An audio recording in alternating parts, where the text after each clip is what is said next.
Niining panahon nga ang putling ebanghelyo gihagit sa mga hiwi nga pagtulunan. Kinahanglan mo barug ang mga tinunan ni Kristo sa pagpakigbisog sa paglaban sa pagtuo nga makausa ug alang sa tanang panahon gihatag sa Dios ngadto sa iyang katawhan. Maoy hinungdan nga namugna kining tulumanon ang putling ebanghelyo. 30 minutos nga pagsabwag sa tinuod nga ebanghelyo kauban ni Pastor Jeremias Hangad. Ang putling ebanghelyo tulumanon nga gihatod kaninyo sa Unidos Community Bible Fellowship sa Unidos Plaridel, Misamis Occidental. Ang putling ebanghelyo, ang putling ebanghelyo, ang putling ebanghelyo.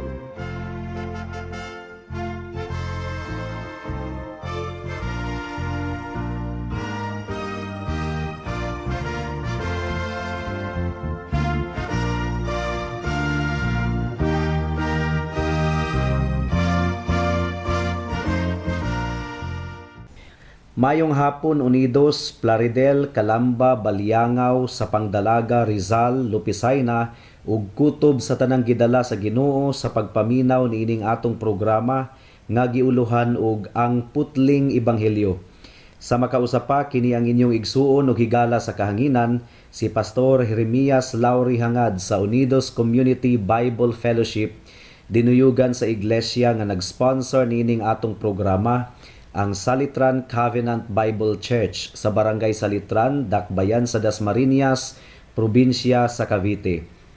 Akong gipaabot ang espesyal nga pagpanimbaya sa akong lolo nga si Isabelo Lauri Sr. sa Lawis, New Look ug sa akong mga kabatch sa Liberation Institute nga naminaw karon. Alang sa kasayuran sa tanan, batch 1997 ko sa LI. Ang atong teksto ning takna sa kahaponon makita sa mga Buhat kapitulo 14 bersikulo 19 hangtod sa 28. Ang giingon dire, may pipila ka mga Hudiyo nga nangabot gikan sa Antioquia, sa Pisidia ug gikan sa Iconio. Nadani nila ang mga tawo ug gibato nila si Pablo ug giguyod ngadto sa gawa sa lungsod kay nagdahuman sila nga patay na siya. Apan sa dihang gialirungan siya sa mga tinunan, mibangon siya ug mibalik sa lungsod. Sa pagkasunod adlaw, mipadayon siya ug si Bernabe ngadto sa Derbe.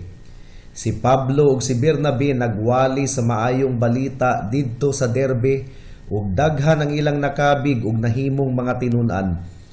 Unya namalik sila sa Listra, unya sa Iconio ug dayon sa Antioquia sa Pisidia. Ilang gilig-on ang mga magtutuo ug gidasig nga magpadayon diha sa pagtuo. Miingon sila, kinahanglang muagi kita sa daghang mga kalisdanan aron makasulod sa gingharian sa Dios. Nagpili sila og mga pangulo sa matag simbahan ug uban sa mga pag-ampo ug pagpuasa. Ilang gitugyan sila ngadto sa Ginoo nga ilang gisaligan. Unya miletas sila sa Pisidia ug miabot sa Pampilya. Giwali nila ang mensahe sa Ginoo didto sa Perga ug unya nangadto sa Atalia. Gikan didto milawig sila balik sa Antioquia, diin gitugyan sila ngadto sa grasya sa Dios alang sa buhat nga karon ila nang nahuman. Sa pag-abot nila sa Antioquia, ilang gitigom ang mga sakop sa simbahan ug gisuginlan sa tanan nga gibuhat sa Dios, pinaagi kanila ug sa iyang pagbukas og dalan alang sa mga dili Hudiyo aron sila motuo. Nagpabilin silang dugay didto uban sa mga tinunan. Niadtong miaging semana mga kahigalaan, atong nakatunan ang mga ilustrasyon nga nagpakita kanato nga ang kalag sa mga makasasala nga wala pa kang Hesukristo patay. Sama niadtong bakol sa Listra nga dili makaduol sa mga tigumanan sa lungsod sa iyang kaugalingon lamang, kinahanglan gayong adunay magpas-an kaniya.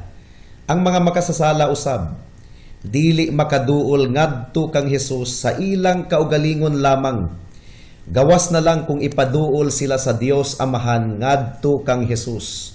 Mao kini ang tataw kaayong gipamulong ni Hesus sa Juan kapitulo 6 bersikulo 44 ug bersikulo 65. No one can come to me unless my heavenly Father who has sent me bring them to me.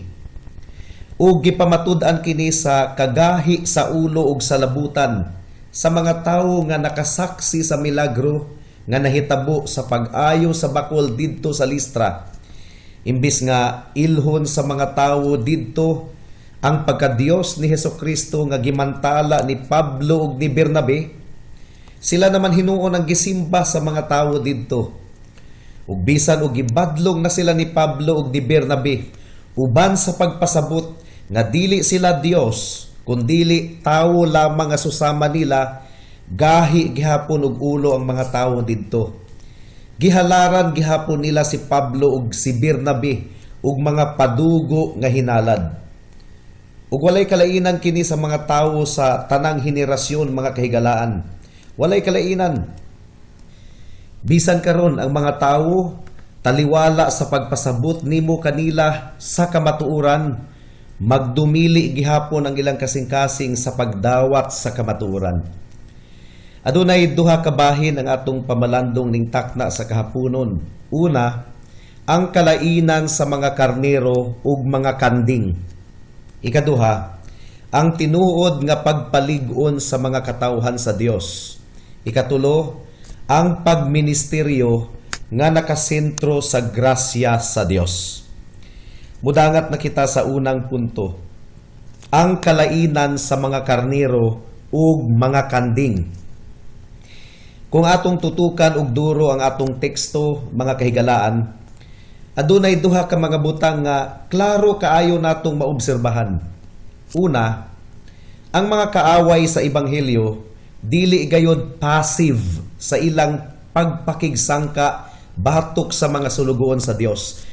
Ang buti pasabot sa passive, mga kaigsuunan, kining taman ra sila sa kasuko sa ilang kasing-kasing ug wala na sila himuon pa aron ipakita ang ilang kasuko. Mao kini ang passive. Taman ra sa kaaligot-got sa ilang dughan.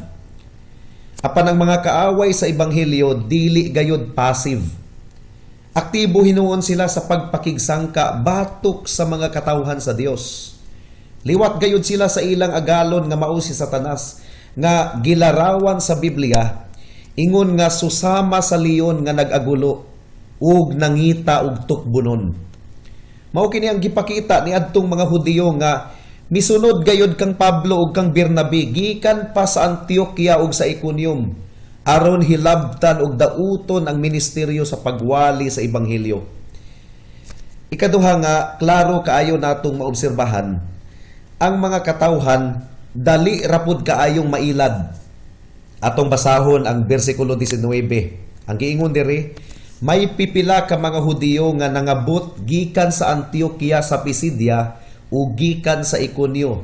Nadani nila ang mga tawo ug gibato nila si Pablo ug giguyod ngadto sa gawas sa lungsod kay nagdahom sila nga patay na siya. So nakita ninyo mga kahigalaan, baguhay palang gani nilang gibayaw isip mga Dios si Pablo ug si Bernabe tungod sa milagro nga gihimo sa Ginoo, pinaagi kanila sa kaayuhan sa tawong bakol sukad pa sa pagkatawo. Apan karon nasuko na sila kang Pablo ug ilang gibato siya ug giguyod pagawas sa lungsod tungod kay nagtuo man sila nga patay na si Pablo. Kung ako'y pangutan-on ninyo mga kahigalaan, nagtuo ko nga namatay gayod si Pablo ni adtong taknaa. Kinsa may dili mamatay kung daghan kayong mga tawo ang mubato nimo. Apan gibanhaw siya sa Dios pagkauran-uran. I really believe that it was indeed the case. Wala mapugni ni Pablo ug ni Bernabe ang mga tawo sa paghalad ngadto kanila og mga padugo nga halad. Gani hangtod karon ginabuhat ka ng padugo, pero dili ka na pagsimba alang sa Dios, kundi pagsimba ka na sa mga diwata, mga espiritu, idolatry.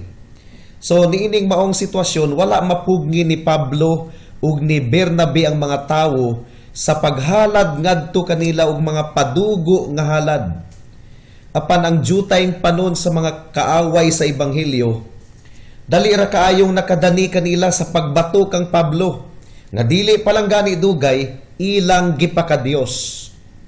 Nagpakita lamang kini, mga kahigalaan, nga ang mga tawo dali ra kaayong mulaban ug mopabor sa dautan, sa mga tuo-tuo ug mga superstitions kaysa tinuod nga pagsimba sa Dios. Giproklamar ni Pablo ug ni Bernabe nga dili sila mga Dios, ug nga mga sulugoon lamang sila sa tinuod ug buhi nga Dios. Apan wala gihapon masabti sa mga tawo ang ilang mensahe. Lisod kaayong dawaton sa mga tawo ang maong mensahe. Apan sa dihang migutho ang mga mangililad nga mga Hudiyo ug mihilo sa ilang mga hunahuna nga si Pablo ug si Bernabe mga impostor kuno, dali ra kaayo silang nadani. Nalimtan na nila dayon ang dakong milagro nga ang bakol sukad pa sa iyang pagkabata naayo pinaagi sa paggamit sa Ginoo kang Pablo. Kini nga panghitabo, mga kahigalaan, walay kalainan sa nahitabo sa ministeryo ni Jesus, sumala sa nahasulat sa Juan Kapitulo 6. Misunod kang Jesus ang baga kaayong panon sa mga katawhan. Tuod kay baguhay pa lang niyang gibuhat ang milagro sa pagpakaon sa 5,000 ka mga tawo. Wala pay labot ang mga babayi ug mga bata. So, more or less, 15,000 tanan ka mga tawo ang gipakaon ni Jesus. Pinaagi sa pagpadaghan sa 5 kapan ug 2 ka isda. It was a very spectacular miracle that proved that Jesus was the Son of God. Mao nga misunod kang Jesus ang daghan kaayong mga tawo tungod ni adtong milagruha. Apan sa dihang nadunggan nila kang Jesus ang mga bugat nga pagtulunan, dali ra kaayo silang mibiya kang Jesus. Ug ang nagpabilin lamang sa pagsunod kang Jesus mao ang 12 ka mga apostoles, lakip na si Judas nga mibudhi kang Jesus. Nganong dali ra man kaayo napaling ang ilang sentimiento, mga kahigalaan? Nganong dali ra man kaayo napaling? Ang tubag, dali ra kaayong napaling tungod kay dili man sila tinuod nga mga magtutuo ni Jesus. Kaya ang mga karnero ni Kristo, kanunay namati sa iyang tingog ug kanunay nagasunod kaniya. Dili sila mamati sa tingog sa estranghero. Mao kini ang gipasabot ni Jesus sa Juan Kapitulo 10, versikulo 27 hangtod sa 29. My sheep know my voice. They listen to me and they follow me. They do not listen to the voice of the stranger. Matud pa ni Jesus. So ang nahitabo dito sa Listra, nga dali ra kaayong napaling ang hunahuna sa mga tawo sa dihang gidani sila sa mga kaaway sa ebanghelyo nga pasakitan si Pablo ug si Bernabe, dili nagayod ang ayan pang ikatingala. Ug dili nagayod usab kinahanglan pang makuratan ang mga katawhan sa Dios kung makasinati sila og mga pag-alkontra sa ilang mga pagwali. Ug paspas kaayong pagtalikod sa mga gituuhan unta nilang mga disipulo ni Kristo gikan sa kamatuoran. Daghan man kayong mga backslide nga kung imong tan-awon ang ilang kahimtang sa ilang kalag, dili gyud ay tinuod nga magtutuo. Mao nga mitalikod kang Kristo. Atong basahon ang bersikulo 20. Ang giingon diri, apan sa dihang gialirungan siya sa mga tinun-an, mibangon siya ug mibalik sa lungsod. Sa pagkasunod adlaw, mipadayon siya ug si Bernabe ngadto sa Derbe. So atong makita diri nga samtang ang bagang panon sa mga katawhan misalikway na kang Pablo, aduna gihapoy pipila nga mga nagpabilin ug nag-alirong kaniya. Sila kadtong tinuod nga mga magtutuo kang Kristo. Sila kadtong tinuod nga mga karnero. Ang uban mga kanding to. Wala nila gikahadlok ang pag-angkon nga kauban sila sa mga sulugoon sa Ginoo. Wala napaling ang ilang hunahuna tungod kay tinuod man silang mga karnero ni Kristo. ug alang niadtong mga tinuod nga karnero ni Kristo, milagruso kaayong gipabalik sa Dios. Dili lang ang kinabuhi ni Pablo, kundili ang iya usab nga ligdo nga pangisip. Wala siya na amnesia gumikan sa pagbato kaniya, nga most likely naigo gayud ang iyang ulo. Posible pa man gani tingaling na-crack ang iyang bagol-bagol. Sumibangon si Pablo ug mibalik sa lungsod nga muralag walay nahitabo. Ang milagrosong pagkabanhaw ni Pablo gibuhat kadto sa Ginoo aron makita sa mga manlulutos sa ebanghelyo ang gahom sa Dios nga nagpanglihok kang Apostol Pablo, ug aron ang pagtuo sa bag-ong mga nakabig malig-on og duro. Mga kaigsunan diha kang Kristo, mubarog kitang lig-on diha sa pagtuo ug dili kita magpapaling sa mga pangilad sa mga kaaway sa ebanghelyo. Mudangat na kita sa ikaduhang punto, ang tinuod nga pagpalig-on sa mga katawhan sa Dios. Atong basahon ang bersikulo 21. Ang gingon dire, si Pablo ug si Bernabe nagwali sa maayong balita didto sa Derbe, ug daghan ang ilang nakabig ug nahimong mga tinun-an. Unya namalik sila sa Listra, unya sa Iconio ug dayon sa Antioquia sa Pisidia. Kinahanglang atong hinumduman mga kaigsuonan diha kang Kristo nga ang pinakatumong sa atong mga pagwali mao ang pagmugna ug mga tinun-an ug dili lang mga kinabig. Mao kini ang gipaningkamutan ni Pablo ug ni Bernabe nga mabuhat sa tanang dapit diin sila nangabudlay alang sa ebanghelyo. Ug tan-awan ninyo ang kaisog niining mga tawhana, mga kaigsunan. Wala na nila isipa ang ilang kaugalingong kinabuhi, ingon nga bililhon alang kanila. Ug maisugon gihapon silang mibalik sa mga lugar diin sila unang nakasinati og mga paglutos, aron lamang isangyaw ang ebanghelyo sa mga katawhan. Gani didto sa Listra diin gibato si Pablo, mibalik gihapon sila didto. Ang mga tinun-an nga nasayod nga sila representante sa Ginoo, nasayod usab nga wala sila'y angay nga ikahadlok bisag unsa pa ang mahitabo kanila. Karon paminawon nato ang wali ni Pablo sa bersikulo 22. Mo kini ang tinuod nga pagpalig-on sa mga tinun-an ni Kristo. Ang giingon dire, ilang gilig-on ang mga magtutuo o gidasig nga magpadayon diha sa pagtuo. Miingon sila, kinahanglang muagi kita sa daghang mga kalisdanan aron makasulod sa gingharian sa Dios. Mga kahigalaan, dili kini ang kasagarang unod sa mga pagwali sa atong panahon karon. Kining giingon ni Pablo nga kinahanglang muagi kita sa daghang mga kalisdanan aron makasulod sa gingharian sa Dios. Walay ganahan nga muwali ug walay ganahan nga maminaw ani sa atong panahon karon. Kay unsa man day ang ganahang paminahon sa mga tawo karon? Kining mga wali nga naghisgot lamang og mga panalangin, mga paglambo sa negosyo, mga kaayuhan sa balatian, ug uban pang mga feel-good sermons. God loves you, God wants your business to prosper, God wants to bless you, you will become a millionaire, you will prosper. Pila ka mga pastors ang prangka kaayo nga muwali, no? Nga kinahanglang muagi kita sa daghang mga kalisdanan aron makasulod sa gingharian sa Dios. Pamalandungi kini mga kaigsuonan.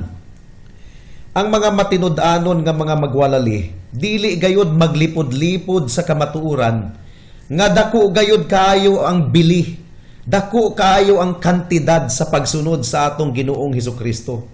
Makasinati gayud kita og mga pag-antos ug mga paglutos sa atong pagkakristohanon. Kung ato kining ipahibalo sa mga tinun-an ni Kristo, malig-on gayud ang ilang kalag ug mahimo silang andam inig-abot sa mga pagsulay sa kinabuhing Kristohanon. Aduna gayoy pagsulay mga kahigalaan.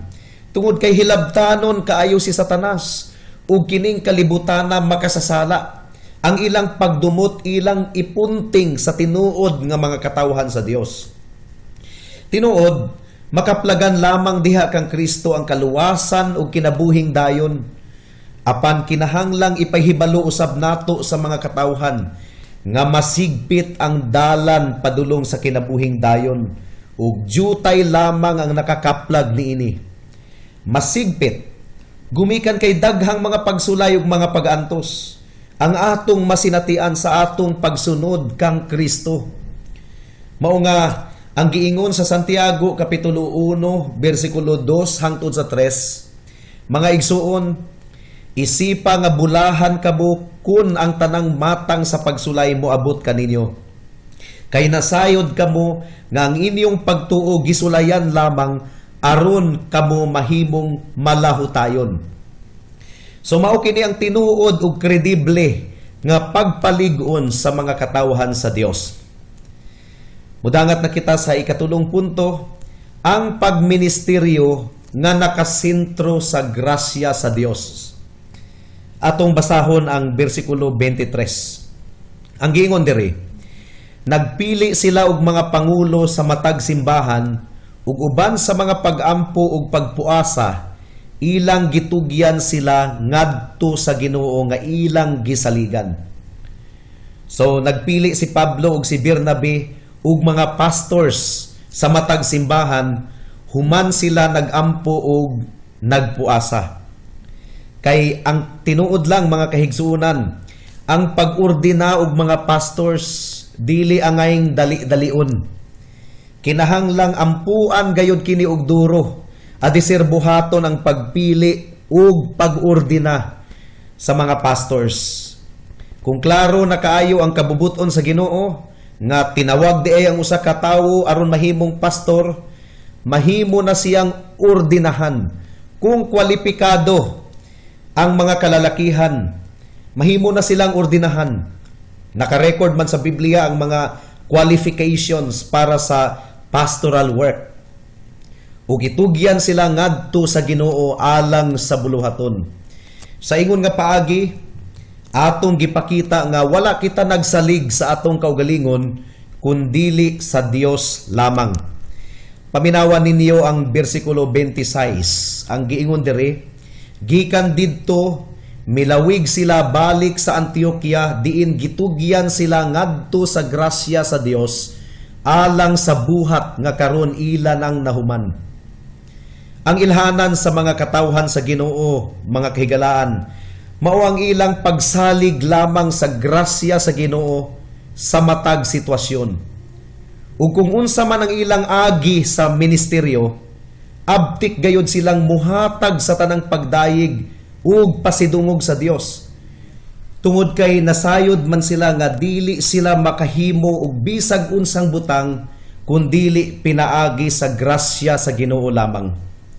Mao nga sa bersikulo 27 ang giingon diri, sa pag-abot nila sa Antioquia, ilang gitigom ang mga sakop sa simbahan ug gisuginlan sa tanan nga gibuhat sa Dios, pinaagi kanila og sa iyang pagbukas og dalan alang sa mga dili Hudiyo aron sila mutuo. Ang taho sa mga apostoles ngadto sa simbahan sa Damascus nakasentro gayod sa Dios ug dili sa tawo. Dili ang abilidad ni Pablo ug ni Bernabe ang gituboy sa ilang report, kundili ang mga butang nga gibuhat sa Dios pinaagi kanila og sa iyang pagbukas og dalan alang sa mga dili Hudiyo aron sila mutuo. Kinahanglang makasentro sa kahimayaan sa Dios ang tanan natong pagpangabudlay diha sa iglesia. Padayon natong iampo nga magbukas ang Dios og mga pultahan aron masangyaw nato ang ebanghelyo sa nagkalain-laing dapit ug saligan nato ang saad sa Dios nga ang atong mga pagpaningkamot alang kaniya dili gayod makawang. Mudangat na kita sa mga aplikasyon. Alang sa mga magtutuo, ibutang kanunay sa inyong kasing-kasing ug hunahuna nga masigpit gayod ang dalan nga atong pagalaktan padulong sa kahimayaan. Dili kita moreklamo kung makasinati kita og mga kalisdanan sa kinabuhing Kristohanon. Hinuon, Isipon nato nga kalipay kini tuod kay gisulayan lamang ang atong pagtuo aron kita mahimong lig-on. Ug alang sa mga dili magtutuo, magpili kamo mga kahigalaan.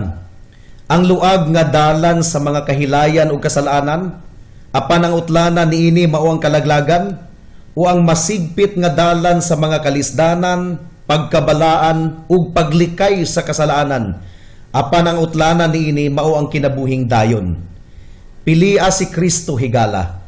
Hinulsuli ang imong mga sala ug dawata siya ingon nga imong bugtong Dios ug manluluwas. Karon na higala, ayaw na og ipaugma pa. Amen. Hangto din hilang kita taman sa atong pagtuon karong taknaa tungod kay wala na kitay oras pa. Sa makausap pa, giimbitar ko kamo sa pagtambong sa atong panimbahon ug mga adlaw, adlawng Domingo, adlaw nga igpapahulay alas 2 sa hapon sa panimalay ni Winstro ug ni Conchita hangad sa Unidos. Daghang salamat.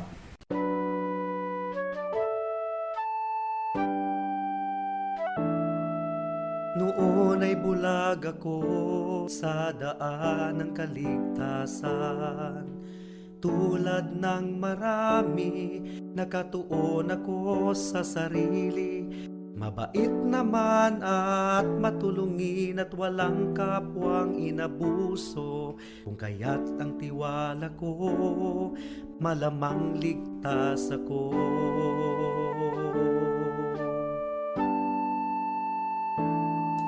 Ngunit ang isipan ko'y binuksan ng Panginoon. Bigat ng kasalanan ko'y pinakita niya sa akin. Dagdag pa ang aking puso, likas na sa Diyos ay umaayaw. Kung kaya't ako'y nabahala sa aking kaluluwa. Ano nga bang batayan ng katubusan at kaligtasan ng isang katulad kong makasalanan? Ngayon ay batid ko na ako'y walang magagawa upang ituwid ang aking kaluluwa. Sa harapan ng Diyos, ako'y tumawag kay Jesus at nagtiwala ng lubos sa kanyang kapatawaran at tawang puspos.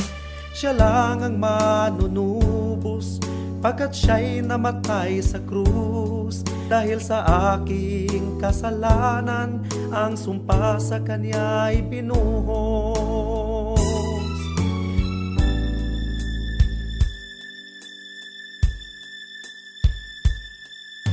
Ngayon ay tiyak ko na ang aking kaligtasan, aking nararanasan, tunay na kapayapaan. Ang puso ko'y binago niya, ang buhay ko'y inayos niya. Purihin si Jesus sa dakilang biyaya niya. Ang puso ko'y binago niya, ang buhay ko'y inayos niya. Purihin si Jesus sa dakilang biyaya niya. Juan Kapitulo 15. Kung nasilag kaninyo ang kalibutan, hinumdumi nga ako'y unang gikasilagan niini. Kung kamu iya pa sa kalibutan, higugmaon unta kamo sa kalibutan, ingon nga iya sa kalibutan. Apan gipili ko kamo gikan niining kalibutana, ug kamo dili na iya sa kalibutan. Busa, nasilag kaninyo ang kalibutan. Hinumdumi ang akong giingon kaninyo. Walay ulipon nga labaw sa iyang agalon. Kung gilutos nila ako, lutuson usab kamo nila. Kung tumanon nila ang akong gisulti, tumanon usab nila ang inyong isulti. Apan kining tanan buhaton nila kaninyo, tungod kanako, kay wala man sila makaila kaniya nga nagpadala kanako. Alang sa dugang nga mga pangutana, mahimong mo text kang Pastor Jeremias hangad sa 744-3030.